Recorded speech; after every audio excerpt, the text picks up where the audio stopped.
She had never wanted to be a hero. In fact, for the past 3 years, she had done everything possible to remain invisible. Her name was Amara, and she worked as a low-level logistics coordinator at a remote military outpost in a torn country. The base was a dusty collection of shipping containers and sandbags, home to a multinational peacekeeping force. Every day, she checked fuel supplies, tracked ammunition shipments, and filed reports. No one looked at her twice. That was the point. Amara was not who she claimed to be. Her identification said she was a civilian contractor from a neutral nation. Her accent was flawless. Her paperwork was impeccable. But in reality, she was a deep-cover operative for an intelligence agency that didn't officially exist. She had been inserted into the base 2 years earlier with orders to observe and report on the movements of a rebel faction operating in the northern hills. She was a ghost. No weapon, no backup, no extraction plan. Just her eyes and her memory. The general's name was Viktor Korlov. He was a hard man, a veteran of 3 wars. Known for his iron discipline and his love for his only child, a 6-year-old daughter named Mila. Mila lived with him on the base, which was unusual, but not unheard of. She attended a small schoolhouse run by the aid workers. She played hopscotch on the dusty parade ground. She was the heart of the base, the one soft thing in a world of sharp edges. The attack came at noon. No warning, no radio chatter, just the sudden, thunderous roar of rockets slamming into the northern perimeter. Then the crack of small arms fire. Rebels had breached the outer defenses. Chaos erupted. Soldiers ran to their posts. Alarms blared. And in the middle of it all, someone screamed that Mila was missing. Her school group had been on a nature walk just outside the wire when the attack began. They were trapped. Amara heard the news while filing a fuel requisition form. For a single heartbeat, she did nothing. She was not supposed to act. She was a watcher, not a fighter. But then she remembered the look on the general's face when he played catch with Mila. She remembered how the little girl had once offered her a sticky piece of candy. Amara dropped her clipboard, grabbed a medikit and a radio, and slipped through a breach in the western fence that no one else knew about for 45 minutes. She moved through the scrubland, staying low, using the terrain. She found the school group huddled in a dry riverbed. 3 adults, 7 children. One of them was Mila. The rebels were searching the area, maybe 100 meters away. Amara didn't have a weapon.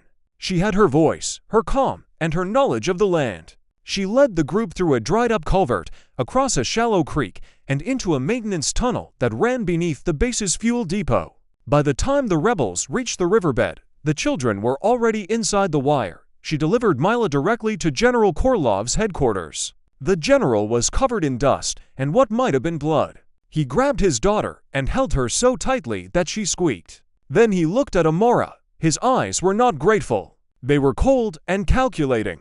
He did not ask who she was. He did not thank her. He turned to his command staff and said, "Find out who deployed her. No one moves like that without official training. I want a name, a rank, and a chain of command." Amara stood there, her heart pounding. She had just saved the general's child. And instead of gratitude, she had just been marked for investigation. The questioning began within the hour. Not by the general himself, but by a sharp-faced major named Petrova from military intelligence. She pulled Amara into a windowless shipping container that served as an interrogation room. A single light bulb hummed overhead. Petrova did not offer water or a seat. She simply placed 2 photographs on the metal table. One was of the dry riverbed. The other was of the maintenance tunnel. "A logistics coordinator doesn't know about that tunnel," Petrova said. "A logistics coordinator doesn't navigate a contested zone without a weapon. A logistics coordinator doesn't keep 7 children silent for 45 minutes while rebels pass within shouting distance. So I'll ask you once, who trained you?" Amara had been prepared for many things, but not this. In her world, the greatest danger was supposed to be the enemy. She had never considered that her own side might turn on her. She stuck to her cover story. She said she had grown up on a farm. She said she had learned to read terrain from hunting with her father. She said the tunnel was marked on an old engineering schematic she had filed last month. She said she was just lucky. Petrova smiled. It was not a nice smile. "You filed that schematic 6 weeks ago. You memorized it. You kept it in your head. That's not luck. That's preparation. And preparation means you knew something was going to happen. So I'll ask again, who deployed you? Amara said nothing. She had been trained to endure interrogation. She knew the techniques, but she had never been trained for this specific situation: interrogation by allies, not enemies. She couldn't run. She couldn't fight. She couldn't even tell the truth, because the truth would reveal an illegal intelligence operation on a Allied base. That would start a diplomatic crisis. People would lose their jobs. Some might go to prison. Others might disappear. For 3 hours, Petrova pushed. She brought in maps, schedules, and surveillance photos. She pointed out that Amara had been present at every major supply movement in the past year. She noted that Amara's travel patterns matched rebel activity with eerie precision. She accused Amara of being a spy, not for the other side, for a third party, for someone playing a longer game. Finally, General Korlov himself entered the container. He dismissed Petrova with a wave. He sat across from Amara and studied her for a long, uncomfortable minute. Then he spoke in a low, tired voice. "My daughter told me you whispered to her. You said, 'Stay low, stay quiet, and trust me.' Those are not the words of a farm girl. Those are the words of someone who has done this before. I don't care who you work for. I don't care what your mission is. I care about one thing only. Is my family safe with you on this base?" Amara looked into his eyes. She saw a father, not a general. She made a choice. She said, "I am not a threat to you or your daughter, but I cannot tell you more than that. You have to decide if that is enough." General Korlov nodded slowly. He stood up. He said, "You are confined to your quarters until further notice. Do not speak to anyone. Do not leave the base. I will make inquiries of my own." He left. Amara was escorted to a small room with a cot and a locked door. She sat on the cot and stared at the wall. She had saved a child. She had exposed herself. And now she was a prisoner of the very people she was trying to help. The irony was so bitter that she almost laughed. Almost. 3 days passed. Amara was given food and water but no news. She heard footsteps in the hallway, muffled conversations, the distant sound of helicopters. She exercised in place. She reviewed her training. She mentally cataloged every possible escape route from the base, even though she knew she would not use them. Not yet. Running would confirm guilt. On the 4th morning, the door opened. It was not Petrova. It was a man Amara had never seen before. He was tall, gray-haired, and dressed in civilian clothes that cost more than her monthly salary. He carried a leather briefcase and wore an expression of mild annoyance, as if he had been pulled away from something important. "My name is Holland," he said. "I am a legal attach from your country's embassy. You are going to answer my questions, and then you are going to sign some documents, and then you are going to forget this conversation ever happened. Do you understand?" Amara understood immediately. Holland was not a legal attach. He was a cleaner. His job was to make problems disappear. She nodded. Holland sat on the edge of her cot. He opened his briefcase and took out a single sheet of paper. It was a list of names. Amara recognized 3 of them. They were her former handlers. All were marked as deceased or retired. The paper was dated from before she had even been recruited. "Your network has been compromised," Holland said quietly. "Not by the rebels. By your own people. Someone in your agency decided to cut loose ends. You are a loose end, Amara." The general's inquiry gave them an excuse. "They are going to deny you exist. They are going to wipe your records. And if you try to go home, you will be arrested for espionage not against the enemy, but against our own allies. Do you understand what I am telling you?" Amara felt the floor drop out from under her. She had spent years serving her country in the shadows. She had taken risks. She had sacrificed her name, her past, her future. And now her country was throwing her away like a broken tool. She looked at Holland. "What do you want me to do?" Holland smiled. It was a tired, almost sympathetic smile. "I want you to disappear. Not here, not back home. Somewhere else. I have a new identity for you. A new country. A new life. You will never work in intelligence again. You will never see your family again. You will never tell anyone what you did. In exchange, you will not be killed. That is the deal. Take it or leave it." Amara had been trained to resist coercion. She had been trained to find the third option. But there was no third option here. She was trapped between a general who didn't trust her and a government that wanted her dead. She looked at Holland and said, "What about the girl? Mila, is she safe?" Holland blinked. He had not expected that question. "The general is moving her to a boarding school in Switzerland next week. She be fine," Amara nodded. She took the pen Holland offered. She signed the documents. She did not read them. She did not need to. They were her death certificate, written in legalese instead of ink. The escape happened at midnight. Holland arranged everything.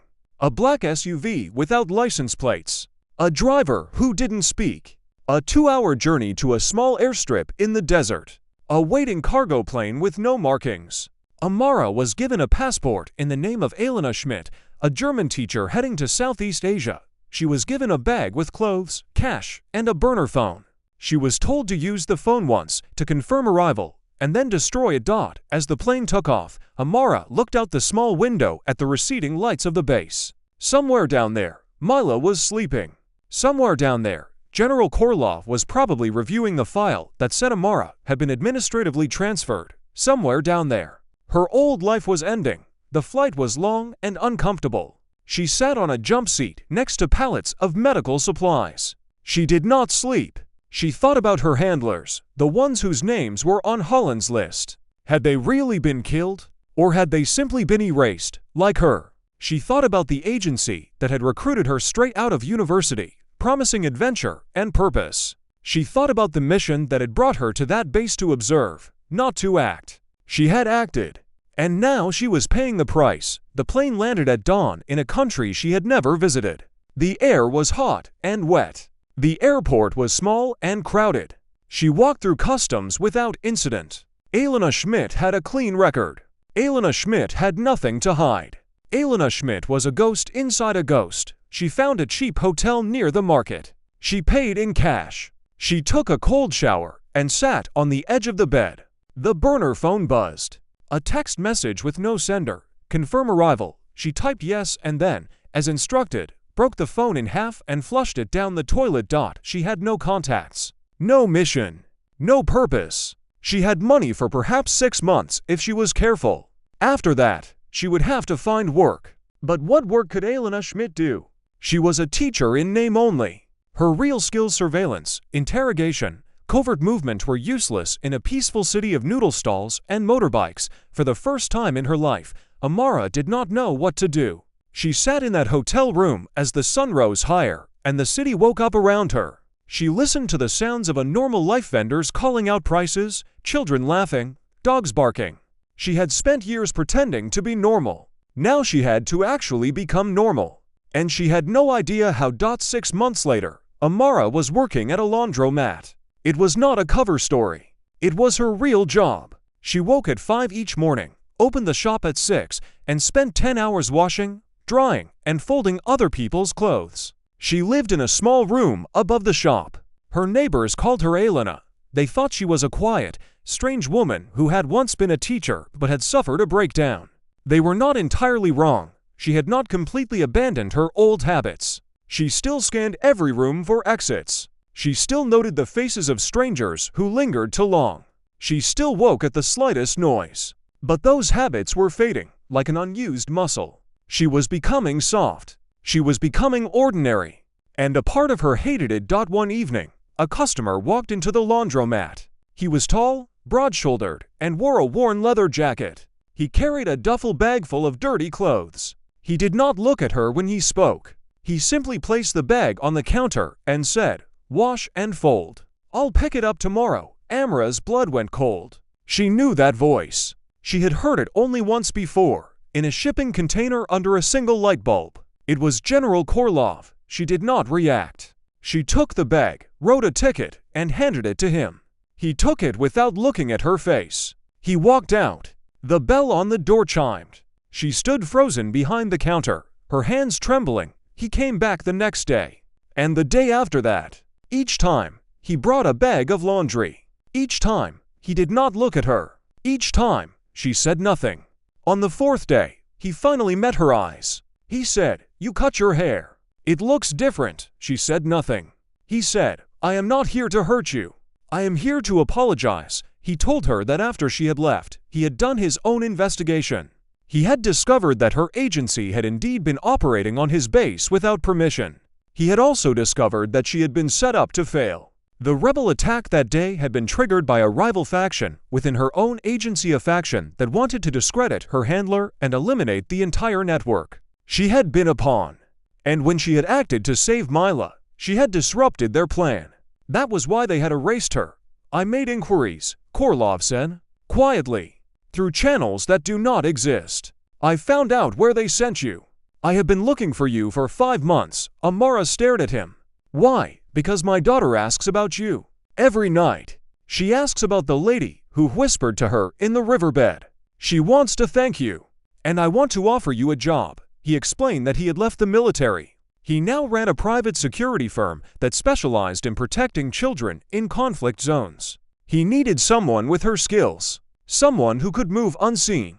Someone who could stay calm under fire. Someone who had already proven they would risk everything for a child. It will not be easy, he said. It will not be safe. But it will be honest. No more lies. No more ghosts. Just work that matters. What do you say? Amara looked at the piles of laundry around her. She looked at her rough hands. She looked at the general's tired, honest face. For the first time in months, she felt something other than numbness. She felt hope. She said, when do we start?